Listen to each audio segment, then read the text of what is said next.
Sushma Sagar, Assistant Professor, IMT College of Law. Today we are discussing on the topic Introduction of Crime and Punishment.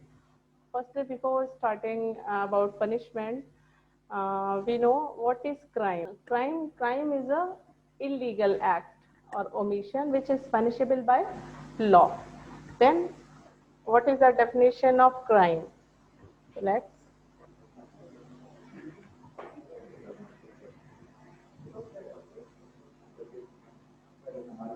any act or an act of omission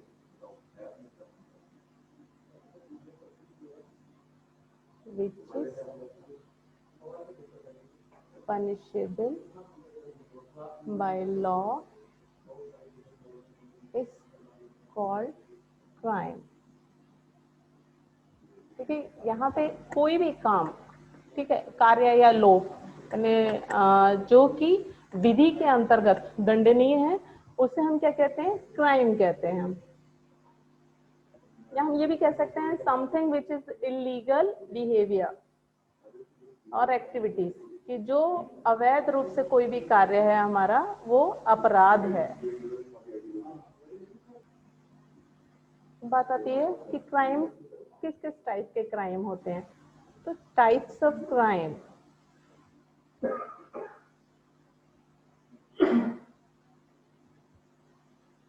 इससे बहुत type के होते हैं। Robbery है, theft है, rape है। तो ये सब चीजें क्या है? ये सारे क्राइम हैं। तो इनको हमने कुछ कैटेगरीज में डिवाइड किया है। देखिए यहाँ पे देखते हैं। फर्स्ट आता है क्राइम अगेंस्ट पर्सन।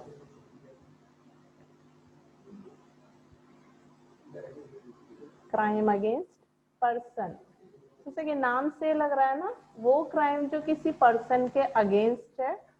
तो यानी कि व्यक्ति के विरुद्ध, व्यक्ति के शारीरिक के विरुद्ध जो अपराध हैं वो क्या है?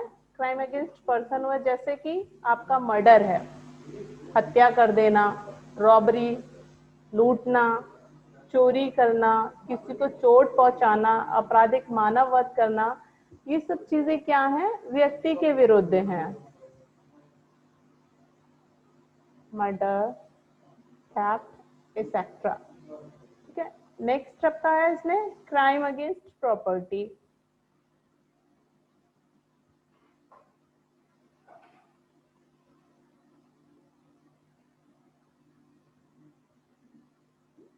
Crime against property, sorry, theft is property against crime. Crime against property में आपका क्या हुआ? लूट करना। तो लूट किसी करते हैं? चल संपत्ति, जो मूवेबल प्रॉपर्टी होती है। ठीक है। थेफ्ट, चोरी करना, किसी के धन की चोरी कर रहे हैं। तो ये क्या है? हमारे अपराध एक तरीके से प्रॉपर्टी के अगेंस्ट है, संपत्ति के विरुद्ध है। इसी में आपका आ जाता है एक ऑर्गेनाइज्ड क्राइम, यानी कि जो ग्रुप में किया जाता है, group of person by planned way. ठीक है, इन प्लान्ड वे, जो एक योजना के तहत किया जाता है। किन लोगों के द्वारा? कैसे किया जाता है? ग्रुप में किया जाता है, group of person. Organised crime हुआ। इसके बाद है इसी में साइबर क्राइम, जो ऑनलाइन क्राइम होते हैं। टेलीकम्युनिकेशन रिलेटेड जो क्राइम है वो हमारे साइबर क्राइम्स होते हैं। जैसा अकाउंट हैक कर लिया किसी ने,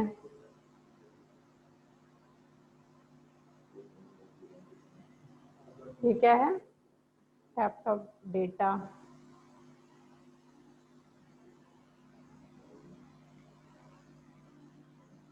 किसी का डेटा चुरा लिया, ये सब चीजें क्या है?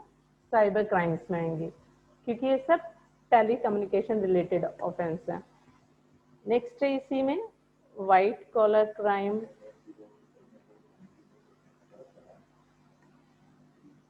व्हाइट कॉलर क्राइम्स एक तरीके से जो हाई क्लास सोसाइटी के थ्रू किए जाते हैं, in course of their reputation के आड़ में जो क्राइम्स किए जाते हैं, जैसे कि इसमें आपका डॉक्टर्स भी आते हैं, एडवोकेट,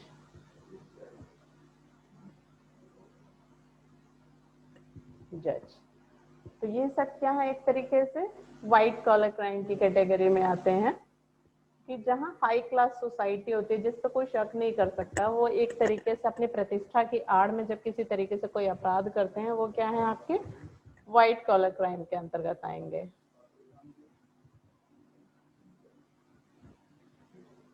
अब नेक्स्ट इसी में ही पनिशमेंट।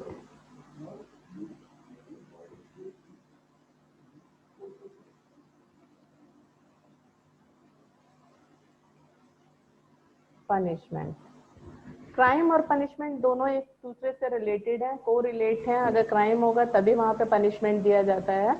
अब पनिशमेंट को किस तरीके से हम यहाँ समझेंगे, पनिशमेंट क्या है, पनिशमेंट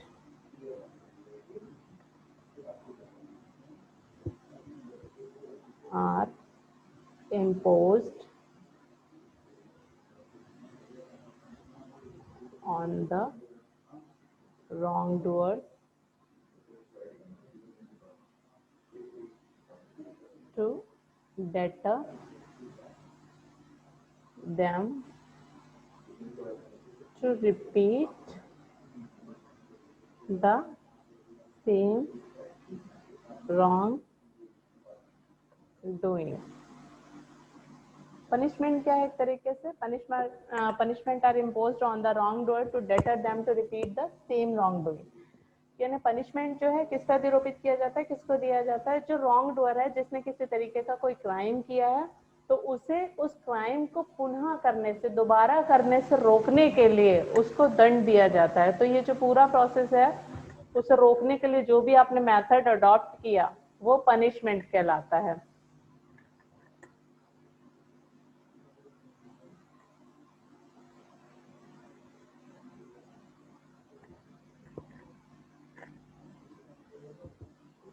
अब ऑब्जेक्ट क्या है पनिशमेंट का, क्यों दिया जाता है,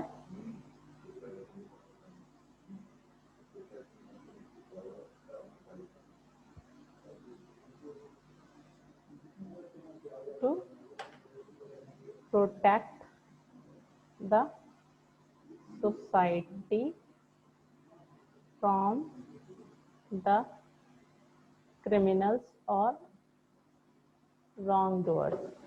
यानी कि जो पनिशमेंट है, पनिशमेंट का मेन ऑब्जेक्ट यही है कि जो रॉन्ग डूअर्स हैं, जो क्रिमिनल्स हैं, उनसे सोसाइटी को बचाने के लिए।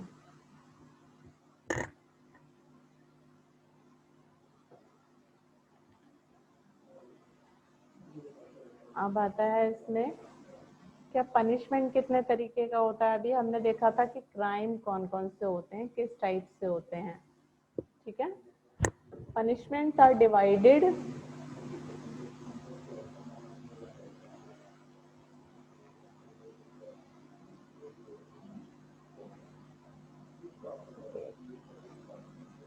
Into two parts. पनिशमेंट को हम टू पार्ट्स में डिवाइड करते हैं। फर्स्ट हम क्या देते हैं, कॉर्पोरल पनिशमेंट। सेकंड क्या देते हैं हम, इनकॉर्पोरल पनिशमेंट। अब फर्स्ट आ जाता है कॉर्पोरल पनिशमेंट। अब आता है कि कॉर्पोरल पनिशमेंट में कौन से ऑफेंस आते हैं, तो विच रिलेट्स टू बॉडी, तो शरीर से संबंधित होते हैं, वो सारे अपराध जो हैं कॉर्पोरल के अंतर्गत आते हैं। अब इसमें कौन कौन से हैं, इसका एग्जाम्पल देखते हैं हम।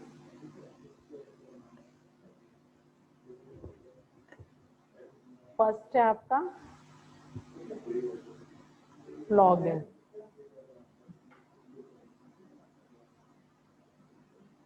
यानी कि कोड़े मारना। तो एंशियंट टाइम में क्या होता था कि जो कोड़े यानी अगर किसी व्यक्ति ने कोई अपराध किया है तो उसे कोड़े मारने की सजा दी जाती थी, तो वो कहलाता था फ्लॉगिंग। सेकेंड है आपका इसी में ब्रांडिंग। ब्रांडिंग नाम से दिख रहा है जैसे कि इसके mark on the forehead of culprit, mark on the forehead of culprit, यानी जिसने अपराध किया है, जो कल्प्रिट है, उसके फॉरहेड पे मार्क बना देना। किससे? With hot iron rod.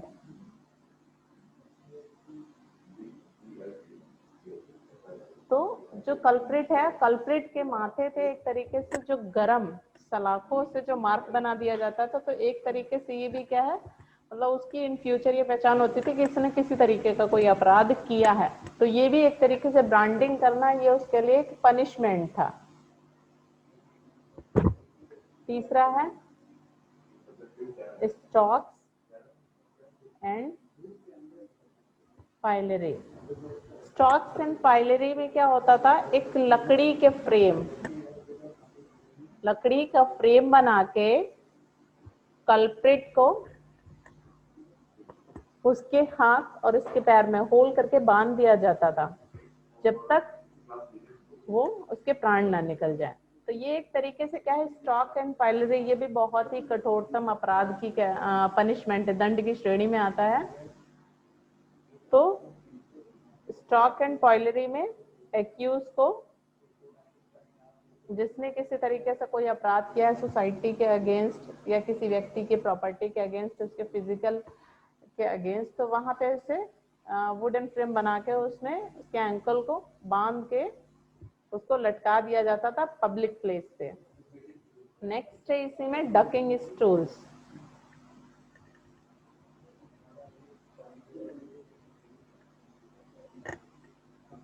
इसमें एक चेयर से, बाइंड विद अ चेयर,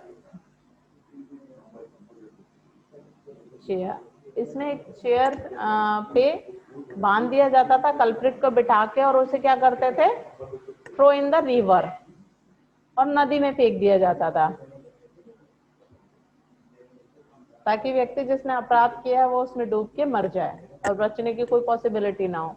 तो एक तरीके से ये भी एक कठोर दंड की कैटेगरी में आता है। नेक्स्ट इसमें आता है ट्रांसपोर्टेशन।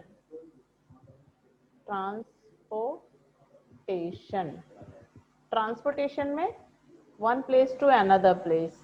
कौन सा? जहाँ पे कोई भी पर्सन नहीं रहता है, जैसे हम कहते हैं आज काला पानी की सजा भी बोल देते हैं, कि इसमें क्या होता था, एक पर्सन को जिसने की कोई अपराध किया है उसे ऐसे आइलैंड पे फेंक देते थे कि जहाँ पे कोई और ह्यूमन बीइंग नहीं रहता, कोई भी जानवर नहीं रहता, तो पर्सन क्या होता था, अकेले वहां पे भूखे रह के, और जब कोई नहीं मिलेगा तो उसे क्या करता था, वो वहां पे मर जाता था। तो यानी उसे सोसाइटी से दूर कर दिया जाता था, to remove from the society.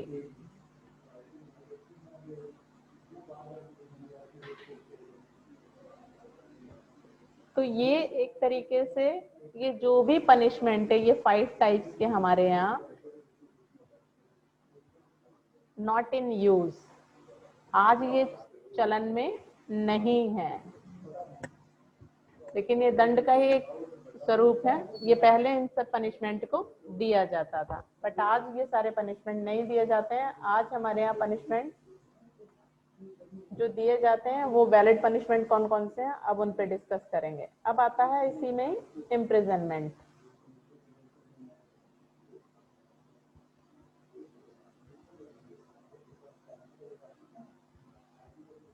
Imprisonment यानी कि कारावास। अब इम्प्रिजनमेंट को भी 3 पार्ट में डिवाइड कर दिया।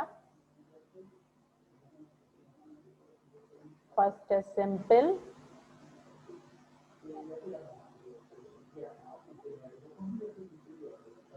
rigorous,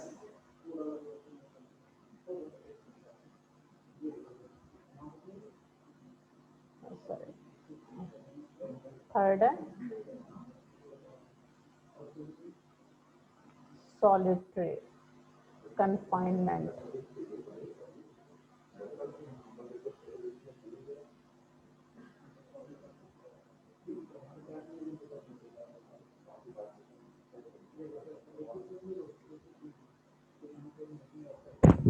तो सिंपल में क्या है, एक तरीके से कोई पर्सन एक सेल से दूसरे सेल में मूव कर सकता है, यानी इम्प्रिजनमेंट को 3 पार्ट में डिवाइड किया गया। ये तो हो गया आपका साधारण,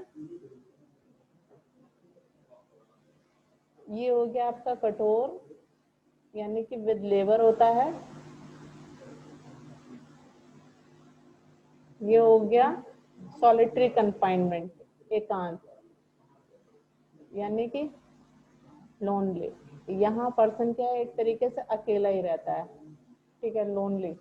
अब सिंपल सिंपल की बात करते हैं कि इसमें क्या होता है, एक पर्सन एक सेल से दूसरे सेल में जा सकता है, यानी साधारण कारावास है। फिर है कठोर कारावास, ये विद लेबर होता है कि कठोर परिश्रम के साथ होता है ये कारावास। तीसरा हमारा है सॉलिटरी कन्फाइनमेंट, एकांत कारावास, यानी बाकी जो कैदी हैं उन सबसे इसको दूर रख दिया जाता है। इसमें एक तरीके से बहुत ही गंभीर नेचर के आते हैं, जैसे कि टेररिस्ट है, इनको जो है सॉलिटरी या ठीक है, जिसने किसी तरीके का कोई भी नेशन अगेंस्ट ऑफेंस किया है या हीनियस जो क्राइम किया है, रेपिस्ट कह लीजिए। तो इस तरीके से 3 तरीके के इम्प्रिजनमेंट हमारे वहाँ, simple, rigorous and solitary confinement. अब नेक्स्ट पनिशमेंट इसी में आता है 7th पे आपका कैपिटल पनिशमेंट।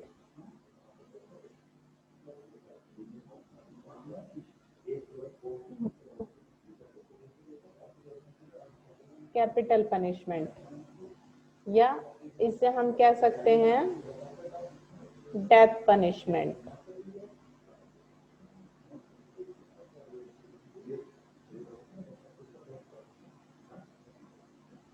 यानी कि एक तरीके से व्यक्ति के जीवन को लेना, यानी प्राण दंड देना, उसे capital punishment.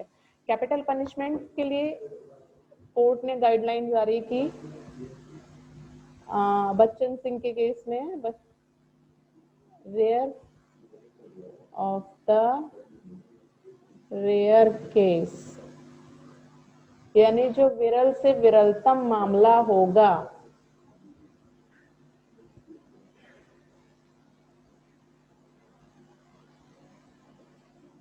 Bachchan Singh case, यानी कि जो भी आपका विरल से विरलतम मामला होगा वहां पे कैपिटल पनिशमेंट दिया जाएगा। इसके कुछ एग्जाम्पल हैं, अभी जैसे कि रिसेंटली हमारे यहाँ हुआ है निर्भया केस में,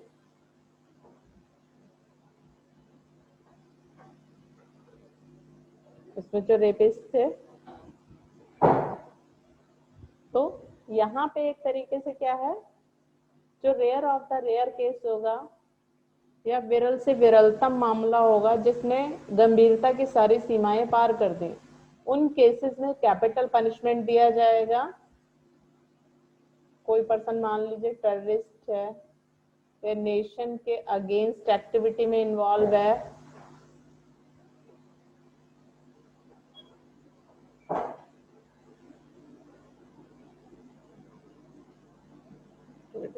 तो वहां पे उस पर्सन को कैपिटल पनिशमेंट दिया जाएगा।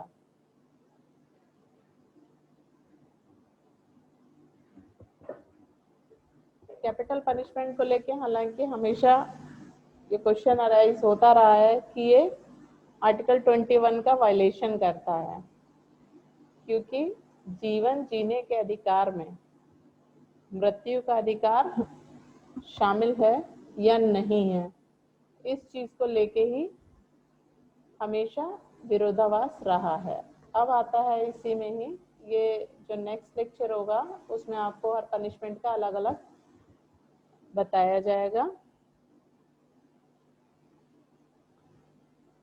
अब आता है आपका इनकॉर्पोरल। ये तक अब तक तो हुए कॉर्पोरल पनिशमेंट जो व्यक्ति की बॉडी से रिलेटेड थे। नेक्स्ट जो डिवाइडेशन हमने पनिशमेंट का किया था वो incorporeal punishment,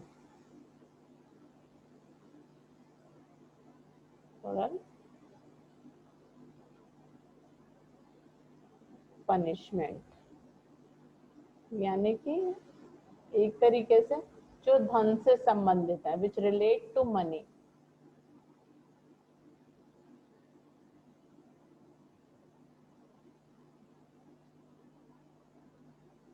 relates to money is called incorporeal punishment। इसमें आपका आता है फर्स्ट फाइन। फाइन यानी कि इसे बोल देते हैं जुर्माना। कुछ माइनर से क्राइम ऐसे भी होते हैं जहां कोर्ट सिर्फ फाइन लगा के पर्सन को एक्विटल कर देती है। सपोज दैट किसी के पास लाइसेंस नहीं है तो वहां पे सिर्फ फाइन होगा, ठीक है। ये एक तरीके से माइनर से क्राइम होते हैं जहां सिर्फ फाइन इम्पोज करके पर्सन को छोड़ दिया जाता है।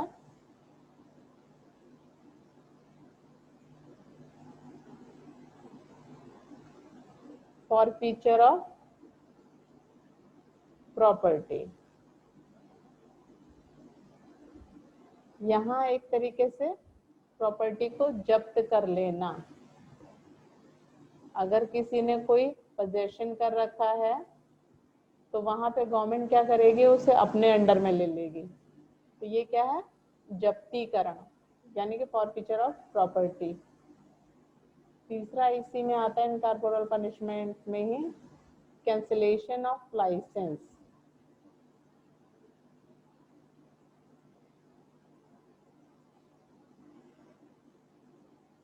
एक तरीके से जो भी आपके पास कोई भी लाइसेंस है, अज्ञाप्ति है, अगर सपोज दैट उसकी टाइमिंग हो गई है, वो एक्सपायर हो रहा है, या उसके बाद भी आप उसका यूज कर रहे हैं, तो आपका लाइसेंस कैंसिल किया जा सकता है। या आप रूल के अगेंस्ट किसी तरीके से कोई भी काम कर रहे हैं, कोई रूल फॉलो नहीं कर रहे हैं, तो वहां भी आपके लाइसेंस को कैंसिल कर दिया जाएगा।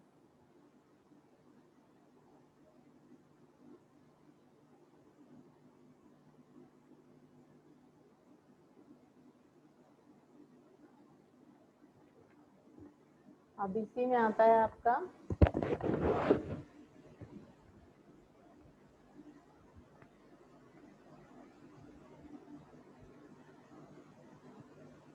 इसी को लेके कुछ थ्योरीज भी आई।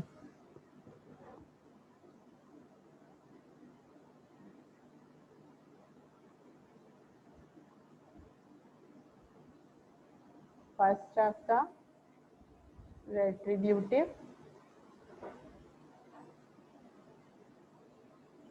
सेकेंड है आपका डेटरेंट,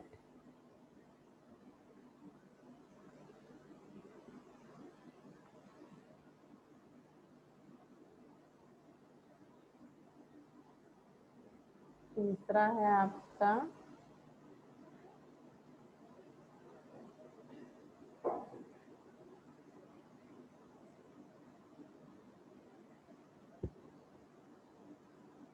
रिफॉर्मेटिव थ्योरी,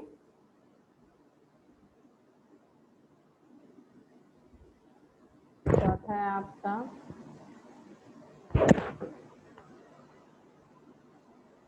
एक्सपिएटरी,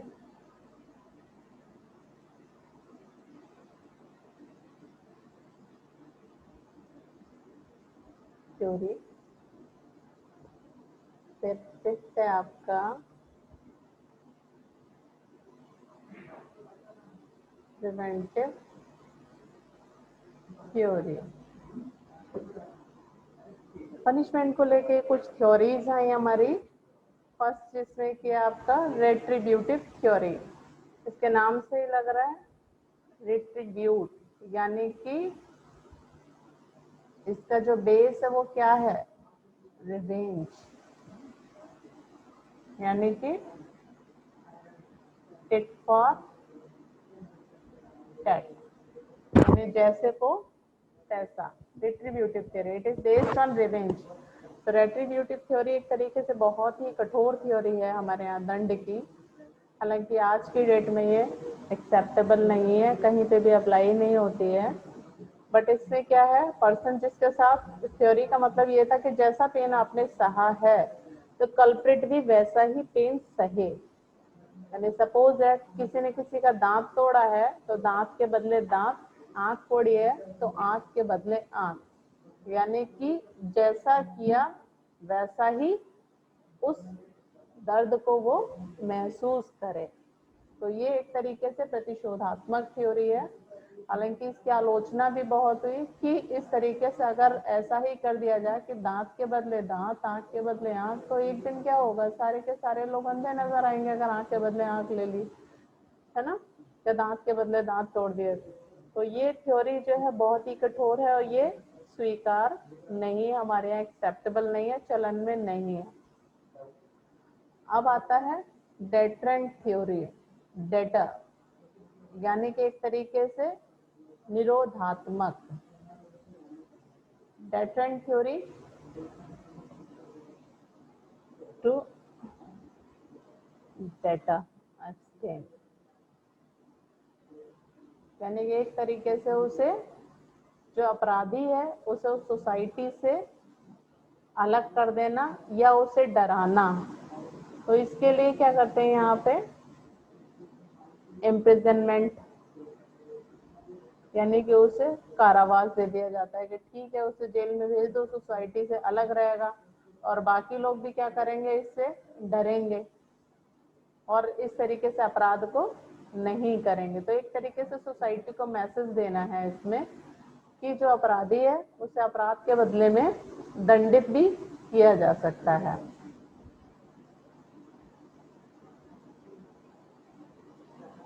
अब आता है इसी में ही आपका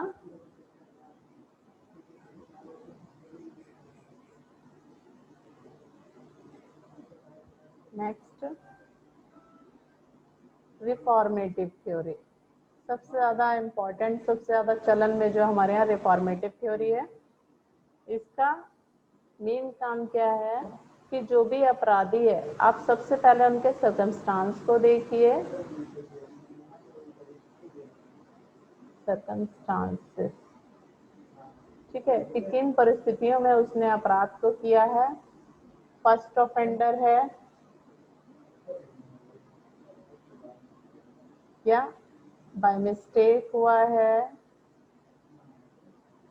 एक तरीके से जो उसने अपराध किया है अपराध के पीछे क्या रीजन था, अनजाने में हुआ है, जानबूझ के किया है, या फर्स्ट ऑफेंडर है, पहली बार किया है, तो एक तरीके से इसमें क्या हो, उस व्यक्ति को सुधरने का मौका दिया जाना। तो रिफॉर्मेटिव नाम से ही है ना इसके, रिफॉर्म करना, यानी कि सिर्फ एक ही थ्योरी पे ये बेस्ड है। उसमें क्या है कि कोई भी व्यक्ति जन्म से अपराधी नहीं होता है, बल्कि परिस्थितियां उसे अपराधी बनाती हैं, तो उन परिस्थितियों को देखना, ये रिफॉर्मेटिव थ्योरी में है। इसका फर्स्ट क्या है, इसका मेन ऑब्जेक्ट जो है, इसका सबसे अच्छे एग्जाम्पल आपका प्रोवेशन, पेरोल,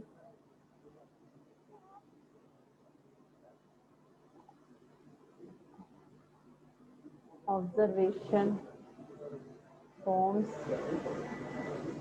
करेक्शनल होम्स भी कह सकते हैं इसे। ये सब चीजें क्या हैं, ये रिफॉर्म के लिए ही है। प्रोवेशन क्या है, एक तरीके से कोई भी फर्स्ट ऑफेंडर है या जिसकी एज 21 से कम है, 21 ईयर से कम है, पहली बार कोई उसने अपराध किया है, तो ऐसी सिचुएशन में क्या करते हैं, उस व्यक्ति को, विशेष तौर पे ये किशोर लोगों को ही दिया जाता है, एडल्ट्स को ही दिया जाता है। तो वहां पे क्या है उनको, क्योंकि इसके पीछे जो है प्रोविजन देने के पीछे रीजन यही है कि अगर उन्हें आपने जेल में भेज दिया या और एक्यूज के साथ उन्हें मिक्सअप कर दिया तो वो और ज्यादा क्रूर हो जाएंगे, क्रूअल नेचर के हो जाएंगे और अपराध छोड़ने की इनकी जो प्रवृत्ति है वो कभी नहीं उनके अंदर डेवलप होगी।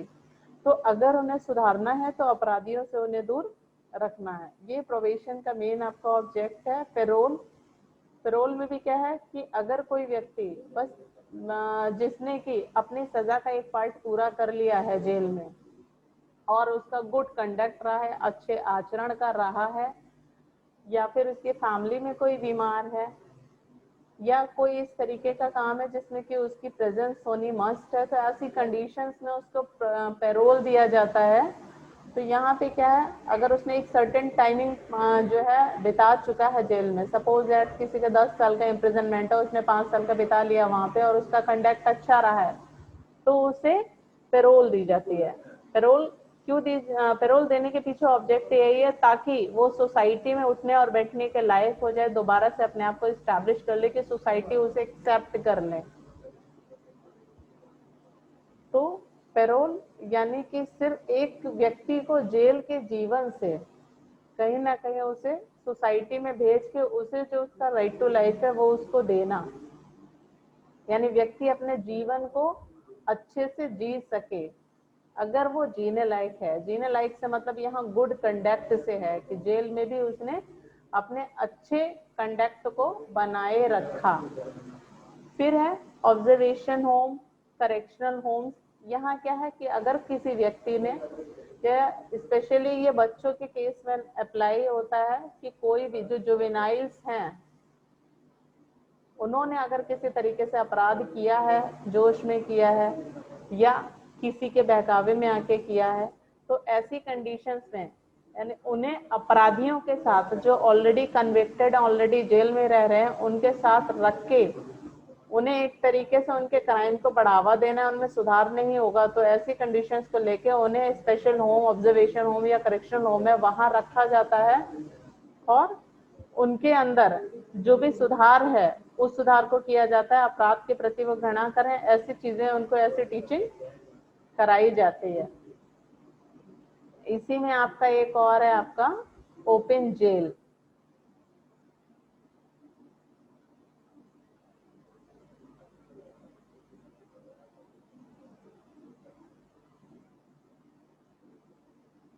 ओपन जेल, ओपन जेल में क्या है, एक तरीके से पर्सन जो जो जेल में अपना लाइफ स्पेंड कर रहा है, तो उस पर्सन को एक सर्टेन टाइमिंग के बाद कि उसने एक पार्ट अपनी सजा का अपना जेल में बिता लिया है, उसके बाद जो है उसे सोसाइटी में दोबारा से लाने के लिए ओपन जेल का कॉन्सेप्ट किया गया है कि उसको अर्ली मॉर्निंग यानी सूर्योदय से सनसेट तक यानी सूर्यास्त तक क्या करते हैं, उसको ओपन छोड़ दिया जाता है और जैसे ही सूर्यास्त हो जाता है वो दोबारा से वापस जेल में आ जाते हैं और अगले दिन से फिर से अपनी नॉर्मल लाइफ को करने लगते हैं। तो इस तरीके से क्या है, ये ओपन जेल से, ओपन जेल का सबसे अच्छा इसका मेन ऑब्जेक्ट यही है ताकि पर्सन अपने आप को सोसाइटी में अच्छे से एस्टेब्लिश कर सके और लोगों की तरह।